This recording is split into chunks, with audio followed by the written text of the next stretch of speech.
Welcome students to my YouTube channel Maths Classes, and I'm your teacher Soumya. So right now we are going to study is chapter number 1, knowing our number, exercise 1.2 and question number 5 to 8. Okay. uh, last classes what we have studied is part 1 of exercise 1.2, मतलब question 1 से question 4 हम पढ़ चुके हैं। और जिसको भी वो देखना है मैं ऊपर आई बटन में लिंक दे दूँगी और नीचे डिस्क्रिप्शन बॉक्स में भी लिंक रहेगा, so please see previous videos. So हम टाइम वेस्ट नहीं करते हैं और स्टार्ट करते हैं। तो हमारा जो 5th क्वेश्चन है एक्सरसाइज 1.2 का, what is it? Find the difference between the greatest and the least 5-digit number that can be written using the digits 62743 each only once. Okay students, तो हमें इस क्वेश्चन में क्या करना है? Find the difference. Difference means हमें subtract करना है किसको और किस में से? हमें सब्सट्रैक्ट करना है the greatest and least 5-digit number से, ठीक है। और वो 5-digit नंबर कौन से होंगे?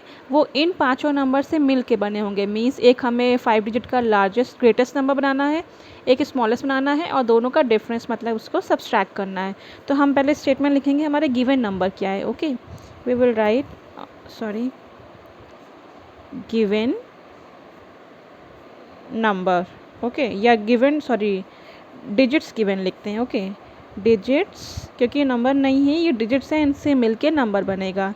डिजिट्स गिवन आर, क्या नंबर है? 62743।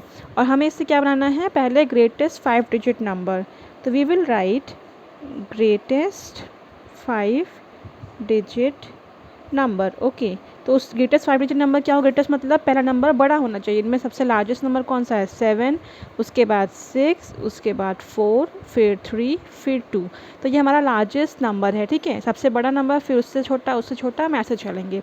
उसके बाद क्या है? लीस्ट बनाना है, मतलब स्मॉलेस्ट। इस लीस्ट 5-digit नंबर वो क्या होंगे? जस्ट ऑपोजिट, मतलब पहले सबसे छोटा फिर बड़ा, मतलब इसी को आप रिवर्स में लिख दो, 4, 6 and 7। Okay, we have done this. अब हमें क्या करना है? डिफरेंस निकालना है। ओके, तो डिफरेंस क्या होगा? Difference between two numbers, difference between two numbers क्या होगा? 7, 6, 4, 3, 2 माइनस करना होगा, ठीक है, 2, 3, 4, 6, 7 से। ओके, तो हम इसको माइनस करेंगे। आप चाहो तो यहाँ पे सब्सट्रैक्ट कर सकते हो, अदरवाइज़ दोनों सामने माइनस लिख के आप रफ में कर सकते हो, जैसे भी आपको स्कूल में बताया गया है। ओके, तो हम यहाँ कैरी लेंगे। 12 में 7 गया, दिस इज़ 5, हियर 12 बचेगा एक कैरी लेके, तो 12 में 6 गया, it will be 6। Okay, now comes 9, कितना गया? इसमें 13 है, 13 में 4 गया 9, यहाँ 5 बचा, 5 में 3 गया 2, एंड यहाँ कोई कैरी नहीं लिया था तो यहाँ 7 में 2 गया 5, तो 5, 2, 9, 6, 5। We will write the answer now. Okay, answer क्या है? The difference between the two number is the difference between the two number is 52965. Okay, now it is done. Now we'll come to question number 6. Okay, the question is a machine on an average manufactures इतने screws a day. How many screws did it produce in the month of January? Means इसमें बताया गया है कि एक machine है, वो एक दिन में कितने स्क्रूज बनाती है? 2825। तो पूछा क्या गया है? How many screws did it produce in the month of January 2006। तो 2006 ईयर के जनवरी मंथ में वो कितने प्रोड्यूस करेगी? तो एक दिन का प्रोडक्शन लिखा है, हमें बताना जनवरी में कितना प्रोड्यूस होगा। सबसे पहले आपको पता होना चाहिए जनवरी में कितने दिन होते हैं। तो जनवरी में कितने दिन होते हैं? 31 डेज। ओके, तो हम पहले स्टेटमेंट लिखते हैं, number of screws manufactured in a day. Okay, number of screws, okay I have written, ठीक है। नेक्स्ट क्या लिखेंगे? Since January month has 31 days, मतलब जनवरी में कितने दिन होते हैं ये आपको करेक्ट पता होना चाहिए। तो we will write January month has 31 days. Now we will write number of screws manufactured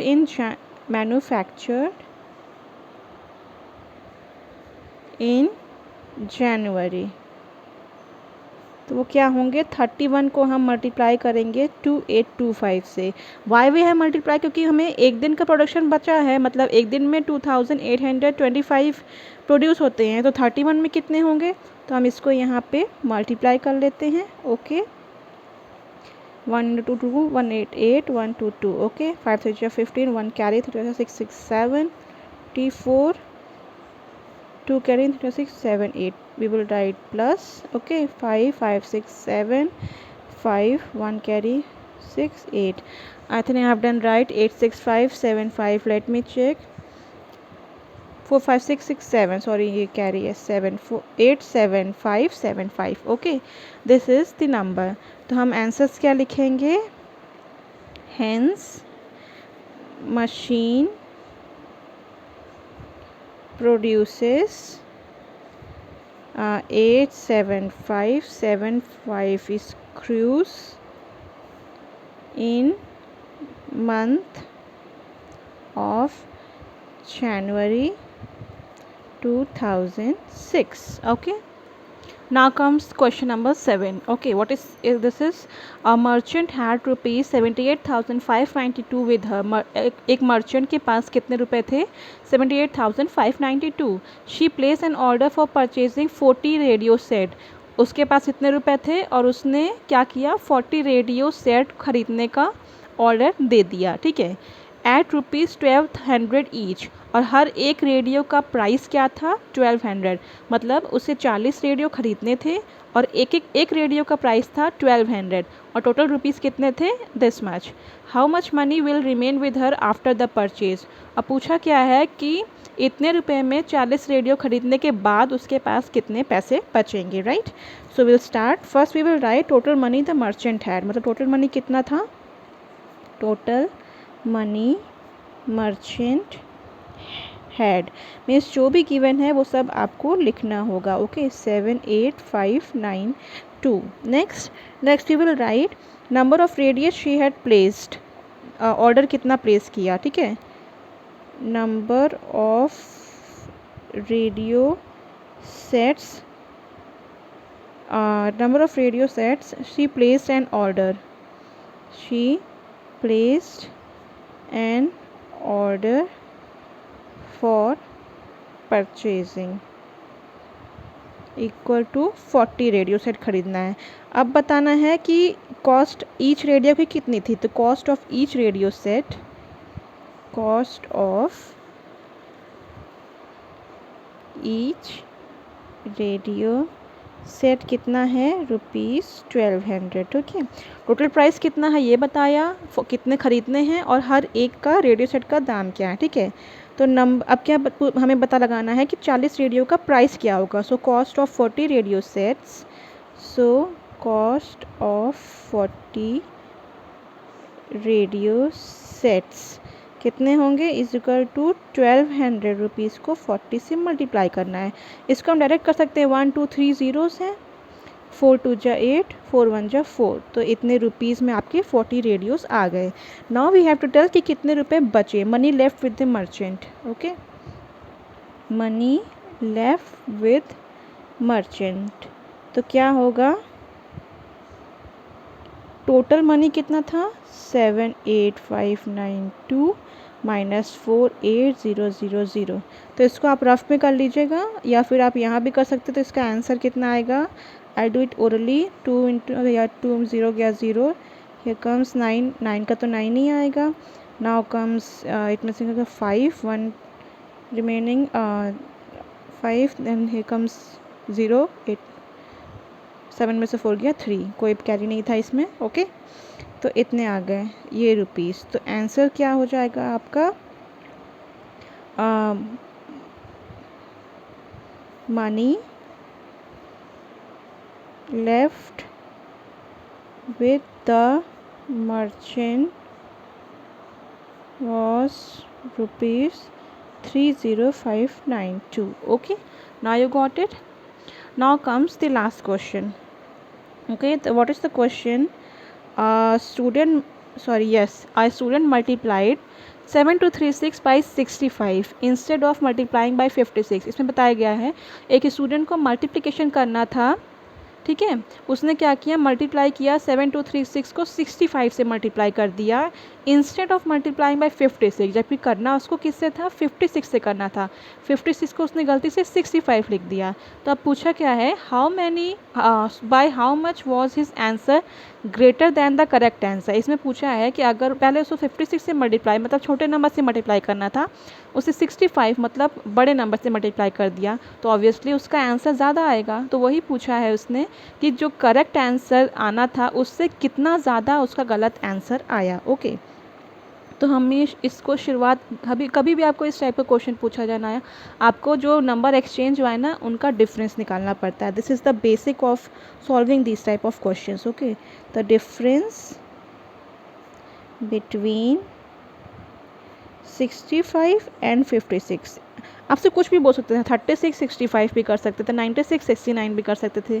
तो अगर इस टाइप का पूछे, ऐसा नहीं होना चाहिए 65 है यहाँ 46 हो गया, नहीं, रिवर्स होना चाहिए 65 56, तो ही आप ये लॉजिक लगा सकते हैं। तो इसका आंसर क्या होगा,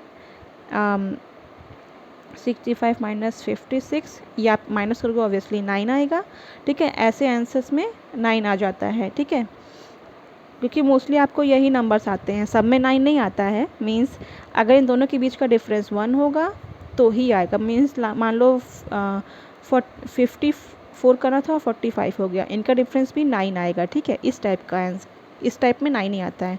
नेक्स्ट क्या करेंगे, the difference between correct and incorrect answer, और मोस्टली आपको दिया भी ऐसा ही जाएगा कि दोनों के बीच का डिफरेंस 1 हो, तो यहाँ 9 आता है, ठीक है, चेंज होगा तो यू कैन सी दैट। तो हम क्या करेंगे, जिस नंबर को मल्टीप्लाई करना था 7236 को, अब उससे हम क्या करेंगे, इस डिफरेंस से मल्टीप्लाई कर लेंगे। तो आंसर क्या आएगा, 9 6 54 27 एंड 5 ये 2 देन 1 5 9 65 65 सॉरी, हाँ 65, okay 65124। let me check once again, so let me 9 to 18 21 2 answer जो 63 2 + 5, यस 65124, ओके, ये हमारा आंसर आ गया। तो यही आपका आंसर हो जाएगा। आंसर क्या लिखेंगे, hence by 65124 the answer was greater than the correct answer। और इसको सॉल्व करने का एक और तरीका मैं बताऊंगी नहीं, इसमें क्या करना था, आप इसको इससे मल्टीप्लाई करते, इसको इससे मल्टीप्लाई करते, फिर दोनों को माइनस करते, तो आपको यही आंसर मिलता। This is the shortest one. Okay, so I hope आपको ये समझ में आ गया हो। ये पार्ट 2 है, पार्ट 1 देखना हो तो आप देख सकते हो, और पार्ट 3 मीन्स क्वेश्चन 9 से लेकर क्वेश्चन 12 का सोल्यूशन मैं कल सेम टाइम पे अपलोड करूँगी। I hope you got the answers. आपको समझ आया तो प्लीज़ अपने फ्रेंड्स को ये चैनल रिकमेंड करिए, सब्सक्राइब करिए, शेयर कीजिए और कमेंट करिए अगर आपको कोई भी प्रॉब्लम हो या किसी भी क्वेश्चन का आंसर नहीं आ रहा है, I will give it to you. Thank you so much class, have a nice day.